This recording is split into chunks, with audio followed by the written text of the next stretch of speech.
mi voz interior. Los pensamientos que elegimos pensar son los instrumentos que empleamos para pintar el lienzo de nuestra vida. Recuerdo la primera vez que escuché que yo podía cambiar mi vida. Estaba dispuesta a cambiar mis pensamientos. Me pareció una idea totalmente revolucionaria. En esa época yo vivía en Nueva York y descubrí la Iglesia de la Ciencia Religiosa. A menudo se confunde la Iglesia de la Ciencia Religiosa con la Ciencia de la Mente, fundada por Ernest Holmes, en la Iglesia de la Ciencia Cristiana, fundada por Mary Baker Eddy. Ambas reflejan nuevo pensamiento, pero son filosofías distintas.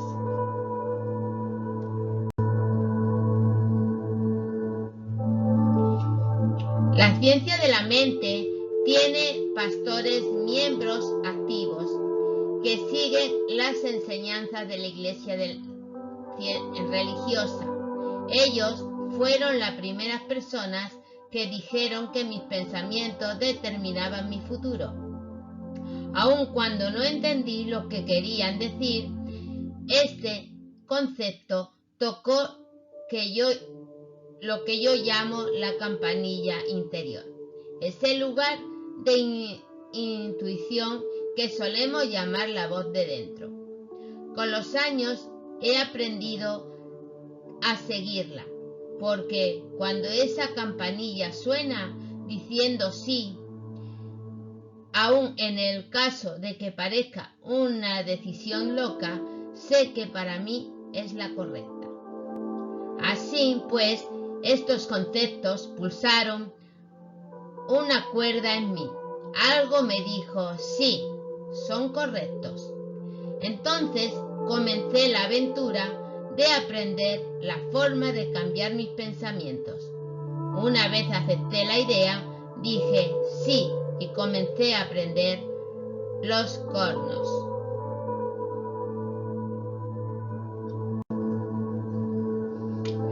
Leí muchísimos libros. Mi casa empezó a parecerse a la de algunos de nosotros, atestada de libros espirituales y de autoayuda. Durante muchos años asistí a clases, investigué todo lo relacionado con el tema. Literalmente me sumergí en la filosofía del nuevo pensamiento. Era la primera vez de mi vida que estudiaba. Hasta entonces no había creído en nada. Mi madre era católica, no practicante, y mi padrastro ateo. No sé por qué tenía la extraña idea de que los cristianos o bien usaban cilicios o eran comidos por los leones, y ninguna de las dos cosas me entusiasmaba en lo más mínimo. En realidad me dediqué a ahondar en la ciencia de la mente porque era el camino que se abría ante mí en ese momento y la encontré francamente maravillosa.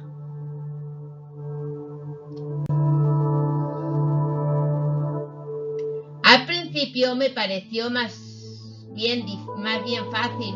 Capté algunos pocos conceptos y empecé a pensar y a hablar de forma un poquitín diferente. En aquel tiempo yo era muy quejica. Era toda la autocompasión. Sencillamente me encontraba revolcarme en la depresión. No sabía que así me iba perpetuando constantemente experiencias que me permitían continuar compadeciéndome. Pero claro, en ese tiempo yo no conocía nada mejor. Poco a poco fui descubriendo que ya no me quejaba tanto y comencé a escuchar lo que decía. Esto está basado en el libro de Louisa Hay, El poder está dentro de ti.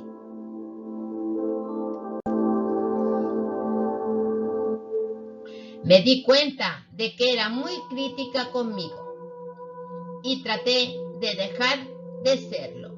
Me dediqué a balbucear afirmaciones sin saber muy bien lo que quería decir. Comencé con las fáciles, por supuesto, y empecé a notar ciertos cambios.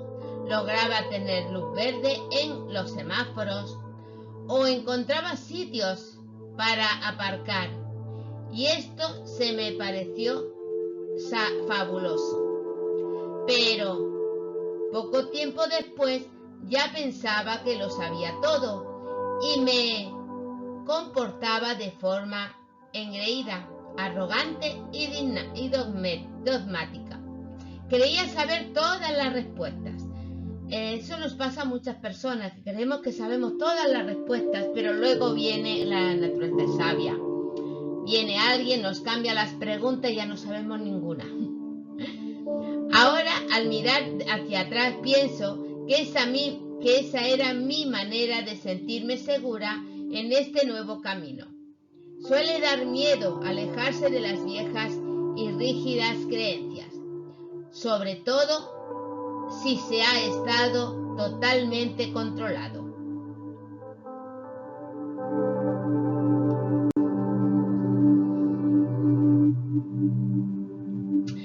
Para mí era bastante espantoso, por lo cual me aferraba a cualquier cosa que me diera un poco de seguridad.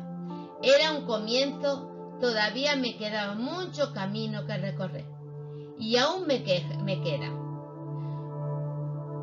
Como suele pasarnos a todos, no siempre encuentras la senda cómoda y llana, porque a veces no daba resultados balbucear afirmaciones, cosa que no podía entender. Me preguntaba, ¿qué es lo que hago mal? Inmediatamente me culpaba. ¿Sería otra demostración de que yo no valía para nada? En ese tiempo, esa era una de mis creencias predilectas.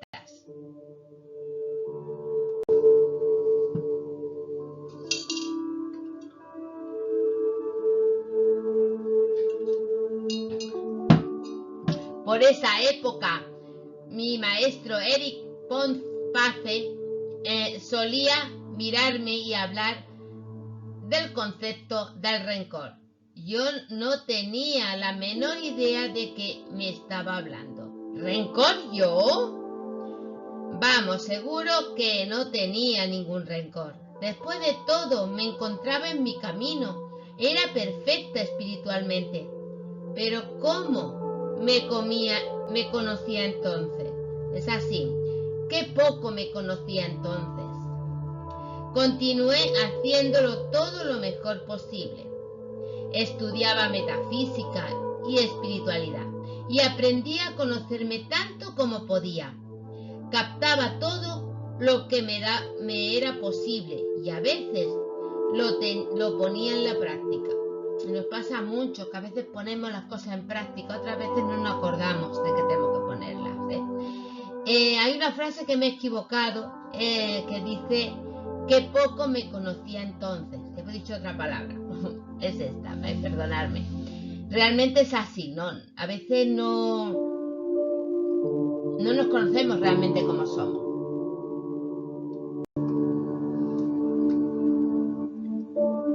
Suele suceder que escuchamos muchísimas cosas y a veces las comprendemos, pero no siempre las practicamos. Me parecía que el tiempo transcurría demasiado deprisa y a esas alturas ya no llevaba 3 años estudiando la ciencia de la mente.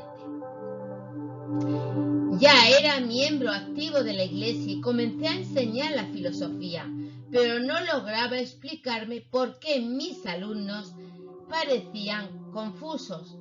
No entendían por qué seguían estancados en sus problemas. Yo les daba tantos buenos consejos. ¿Por qué no los aprovechaban? Nunca me pasó por la mente pensar que yo hablaba mucho de la verdad, pero la vivía muy poco. Era como un padre que dice a su hijo lo que tiene que hacer mientras él hace exactamente lo contrario. Entonces un día, de forma totalmente inesperada, me diagnosticaron cáncer de vagina. Esto lo dice Louisa Hay, ¿vale? Esto está todo explicado por ella, ¿no? Realmente cuando una persona enseña, pero realmente no lo practica, entonces la otra persona, las personas de alrededor no lo van a practicar tampoco. ¿Por qué? Porque somos espejos. Y ellos pues se van a dar cuenta, te van a enseñar, te van a mostrar lo que tú no estás haciendo. Cuando tú empiezas a hacerlo bien, ellos empiezan también a hacerlo bien.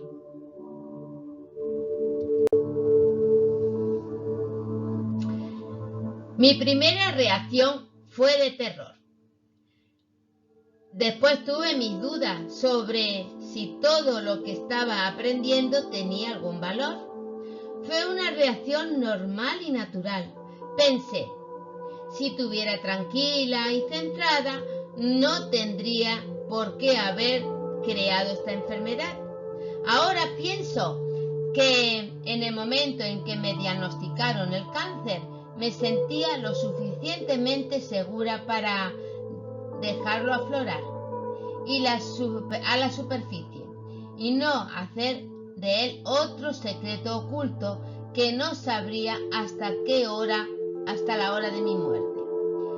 Por entonces yo ya sabía demasiado como para seguir ocultándome de mí misma. Sabía que el cáncer era un malestar provocado por el resentimiento, un resentimiento que se lleva dentro tanto tiempo que acaba por comer el cuerpo. Cuando reprimimos las emociones en nuestro interior, estas tienen que concentrarse en algún lugar del cuerpo. Si nos pasamos la vida enterrando cosas, finalmente se manifestarán en una parte u otra de nuestro cuerpo. Tomé conciencia de que el rencor al que mi profesor se había referido tantas veces que llevaba dentro tenía que ver con haber sido maltratada física, emocional y sexualmente cuando era niña. Evidentemente albergaba resentimiento. Estaba amargada y era impecable con el pasado. Jamás había hecho ningún ejercicio para cambiar o para liberar la amargura y dejarla atrás. Cuando me marché de casa, eso era todo lo que pude hacer para olvidar lo que me había sucedido. Creía haberlo dejado atrás, cuando en realidad sencillamente lo había enterrado. Y mucha gente lo hacemos, ¿no? Nos ocurre alguna cosa, la enterramos, no la enfrentamos, ¿no? No decimos esto a mí no me gusta así, ¿no? Tengo que cambiarlo, ¿no? Tengo que pedir perdón, que es muy importante el perdón. Cuando encontré mi senda metafísica, cubrí mis sentimientos con un precioso barniz de espiritualidad y escondí muchísima basura dentro de mí. Me rodeé de un muro que literalmente me impedía comunicarme con mis propios sentimientos. No sabía quién era ni dónde estaba. Después del diagnóstico comenzó el verdadero trabajo de aprender a conocerme. A veces nos tiene que venir una enfermedad grave para empezar a trabajarnos nosotros. Nos tiene que venir una enfermedad fuerte para darnos cuenta que tenemos que cuidarnos, que tenemos que empezar a trabajarnos.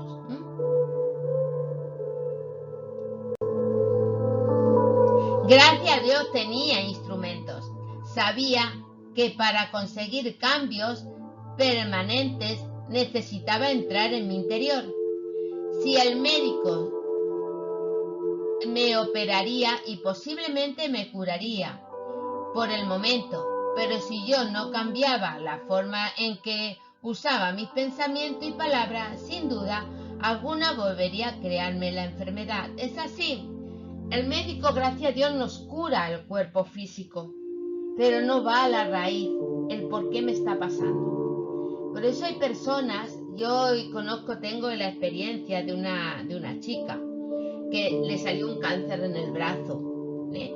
Se lo operaron, le limpiaron, le salió en el hombro y se lo curaron, se lo limpiaron y le salió en el pulmón y ella no tuvo arreglo. ¿Por qué? Porque esta persona no se trabajó lo que se tenía que trabajar.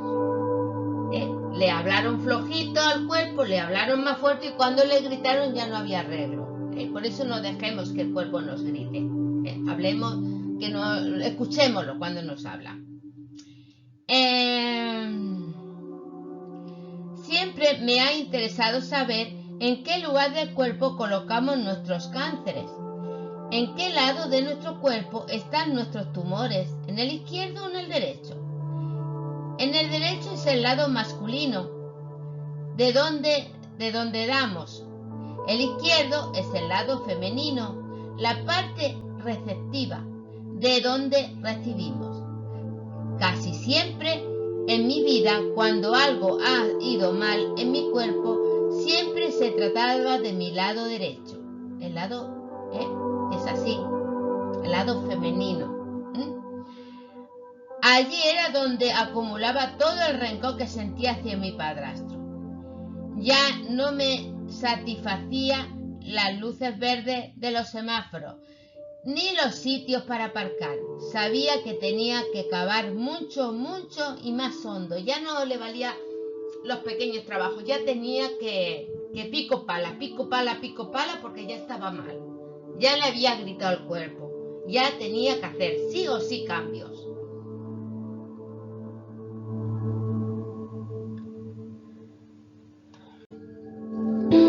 Comprendí que en realidad no hacía todos los progresos que deseaba, porque no había limpiado esa vieja basura de la niñez y que no vivía realmente lo que enseñaba. Tenía que conocer a mi niña interior y trabajar con ella.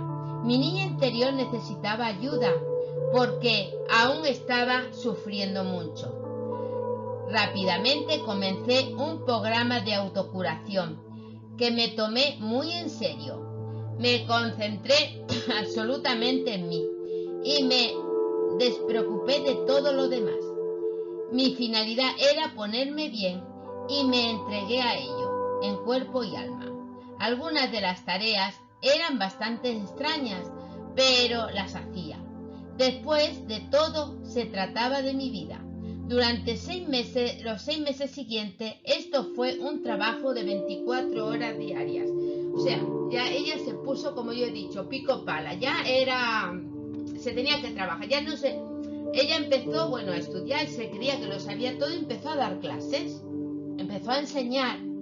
Pero su cuerpo dijo, no, todavía no estás tú limpia, todavía no estás curada tú. ¿Cómo vas a sanar a los demás si tú no estás?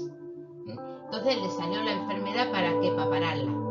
Y la pararon. Y entonces ahora trabájate tú.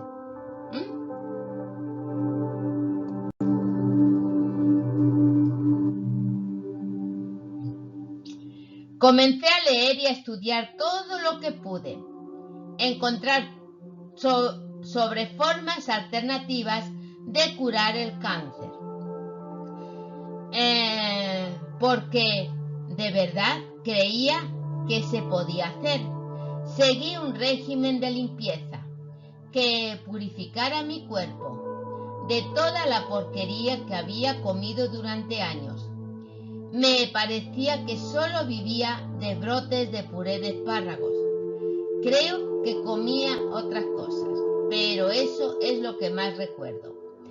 Con mi terapeuta y profesor de la ciencia de la mente, Eric Pace, trabajé para limpiar mis pautas mentales con el fin de que el cáncer no se reproduciera.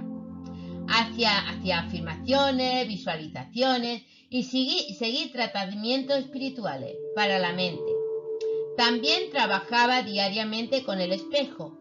Lo que me resultaba más fácil de decir eran las palabras te amo. De verdad que te amo. Esas palabras realmente son difíciles. ¿Por qué? Porque no te lo han enseñado desde pequeña, ¿no?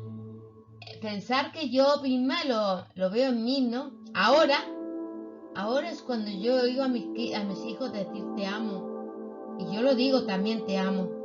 Bueno, hace poquito, hace unos 10, 15 años. Pero era una palabra que realmente te cuesta decirla. Y los amas, evidentemente. Pero nos creíamos que el amar era amar a una pareja, amar a la persona que tienes al lado, a un hombre, si eres mujer a un hombre, o puede ser a otra mujer, pero conlleva irte a la cama, ¿no? Es amor, ¿no? Y no es eso. Yo puedo amar una flor, puedo amar a otra mujer y no tengo por qué gustarme las mujeres, ¿no? Yo puedo amarla, ¿por qué no? Llegar a amar a una amiga. Me costó muchísimas lágrimas y mucho ejercicio de respiración lograrlo.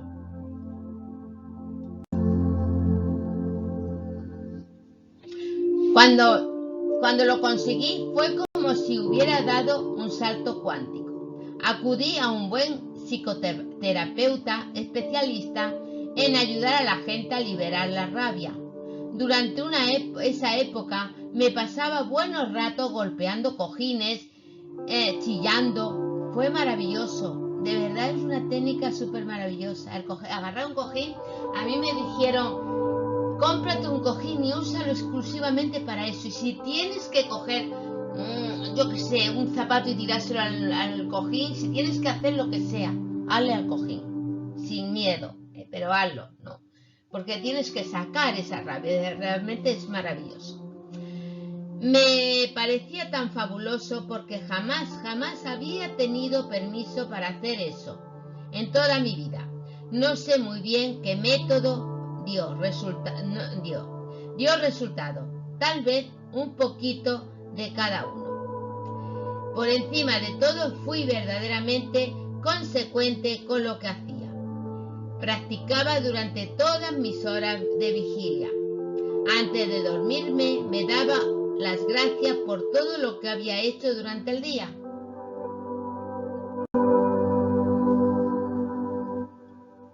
Hacia las afirmaciones de que mi proceso de curación se realizaba en mi cuerpo mientras dormía y que a la mañana siguiente despertaría sintiéndome bien, renovada y con nuevas energías.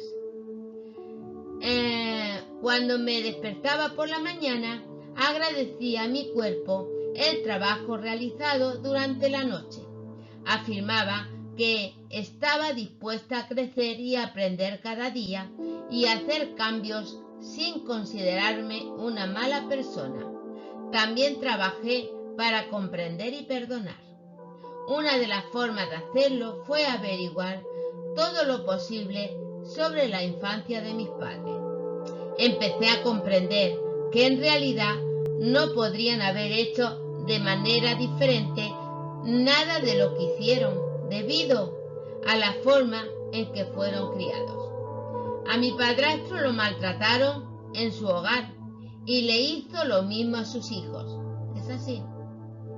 Es que no aprendieron otra cosa. ¿Cómo le iban a enseñar amor si no tenían amor ninguno? ¿Cómo le iban a enseñar? ¿Cómo le iban a enseñar a amarse si ellos habían vivido también en un calvario?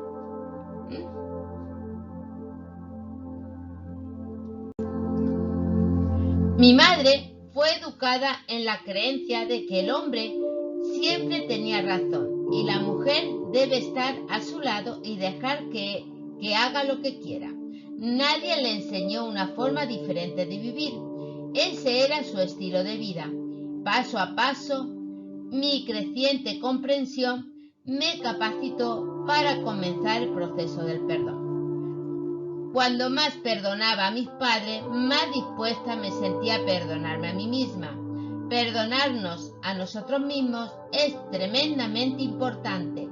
El perdonarte a ti mismo es una de las cosas más importantes que deberíamos hacer todos, perdonarnos a nosotros mismos.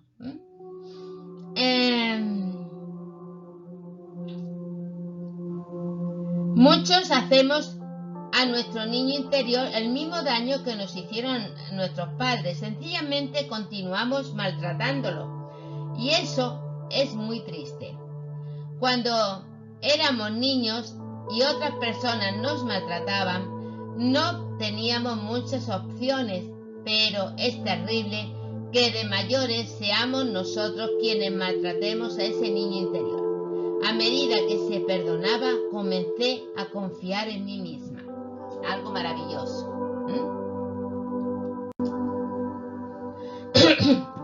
Descubrí que cuando no confiamos en la vida y en los demás, lo que en realidad pasa es que no confiamos en nosotros mismos.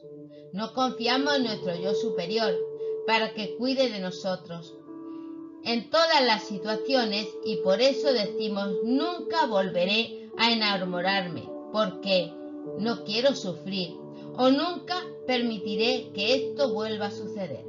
Lo que realmente estamos diciendo es: no confío en ti lo suficiente para dejar que me cuides a mí, de modo que me voy a mantener lejos de todo. Finalmente comencé a confiar en mí misma lo suficiente para cuidar de mí, y entonces se me fue haciendo cada vez más fácil amarme.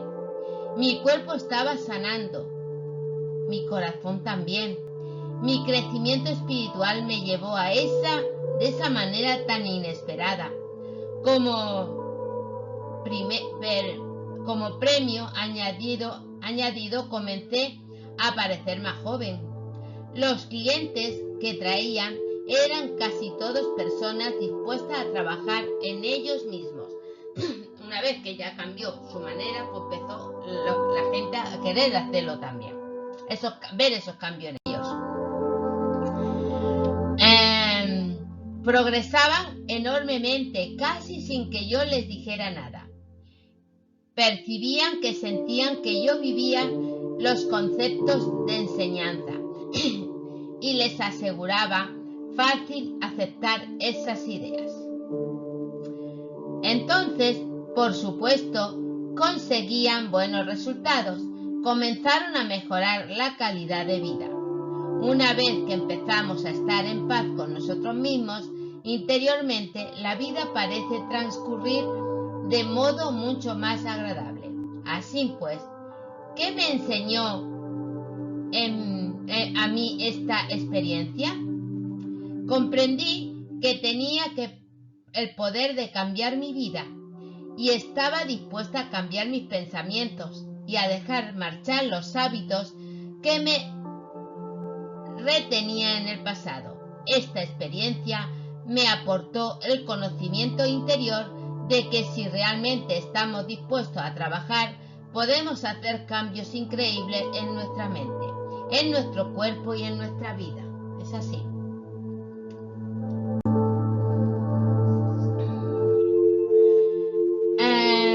Estés donde estés, suceda lo que suceda, hagas lo que hagas, siempre lo harás todo lo mejor que puedas, con el entendimiento y conocimiento y la información que tengas en cada momento. Y cuando sepas más, harás las cosas de otra manera, como hice yo. No te regañes por estar donde estás. No te culpes por no hacer algo más rápido o mejor. Di: lo hago lo mejor que puedo, y aunque ahora esté metiendo en un lío, de alguna forma saldré de él, de modo que a buscar la mejor manera de hacerlo. Si lo único que haces es decirte que eres un estúpido o que no vales nada, entonces te quedarás estancado. Para llevar a cabo los cambios que deseas hacer, necesitas tu propio y amoroso aliento. Los métodos que yo empleo no son míos. La mayor parte de ellos los aprendí de la ciencia de la mente, que es lo que fundamentalmente enseño. Es así, a veces es que yo creo que ya está todo aprendido. Si nosotros agarramos algo de un lado y otro del otro lado y vamos enseñando nosotros. La enseñanza no es nuestra. Yo muchas veces que dice la enseñanza de Rubén Cedeño, no es la enseñanza de Rubén Cedeño. Rubén Cedeño también tiene, bueno, coge de los libros de Connie Méndez, e incluso yo creo que algunas cosas de un libro de Rubén Cedeño, que algunas cosas cogió de este libro, porque tiene mucha similitud. O sea, que es así, ya está todo aprendido. Simplemente pues alguien tiene una idea, la va cambiando y ya está.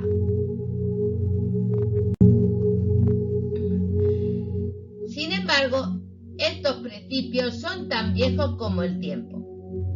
En estas antiguas enseñanzas espirituales encontrarán los mismos mensajes.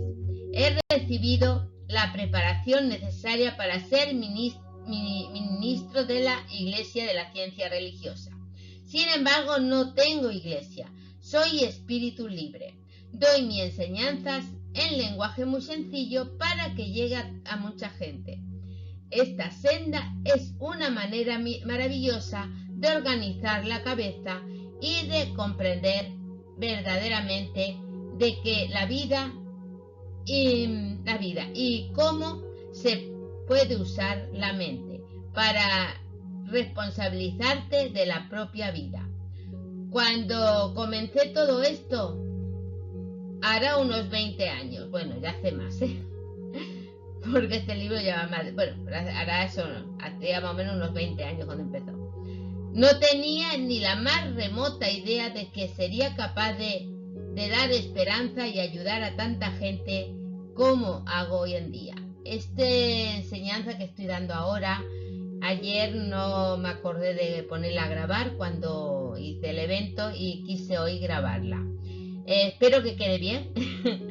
Os deseo un maravilloso sábado y bueno, ahora lo subiré al YouTube y a ver cómo queda. Bendiciones para todos y bueno, y nos vemos. Un besito a todos. Bueno, lo subiré a mi canal de YouTube y bueno, pido que os registréis y que le deis a un like. Bendiciones para todos. Y a la campanita. Bueno, gracias a ti por estar allí, por permitirnos servirte desde nuestro corazón, de parte de Belki Mendoza y Carmen Santiago.